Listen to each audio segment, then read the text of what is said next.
Assalamualaikum dan salam madani. Izinkan saya memperkenalkan diri. Nama diberi Nur Izara Humairah binti Muhammad Zairi dan saya berumur 12 tahun. Saya belajar di Sekolah Kebangsaan Setu 42. Kod sekolah saya ialah DBA 6357. Hobi saya pada masa lapang ialah membaca buku supaya dapat menjadi seorang yang berilmu dan berjaya. Saya bercita-cita ingin menjadi seorang ahli arkeologi agar dapat berbakti kepada masyarakat dan negara. Dalam video ini, saya berasa amat teruja untuk berkongsi tentang sebuah buku yang telah saya baca, iaitu buku yang berjudul Nabi Musa AS berguru dengan Nabi Khidir AS.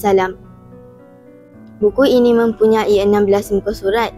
Buku ini ditulis oleh Ummi Ashikah. Buku ini diterbitkan oleh syarikat Kaf Publication Sendirian Berhad. Harga buku ini ialah RM3.90. Ia mampu dibeli oleh semua golongan. Di dalam buku ini terdapat banyak isi menarik. Jadi ayo kita dengarkan. Buku ini mengisahkan tentang Allah SWT telah berjanji dengan Nabi Musa AS untuk mempertemukannya dengan seorang lelaki alim. Baginda ingin berguru dengan lelaki alim tersebut kerana beliau seorang yang mempunyai ilmu pengetahuan yang luas. Lelaki alim tersebut bernama Nabi Khidir AS.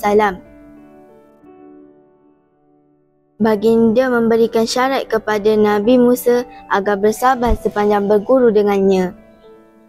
Nabi Musa mengikut Nabi Khidir ke sebatang sungai lalu menaiki perahu yang berada di situ. Lalu Nabi Musa menaiki perahu tersebut. Nabi Musa melihat Nabi Khidir menebuk perahu tersebut. Nabi Musa bertanya kepada Nabi Khidir.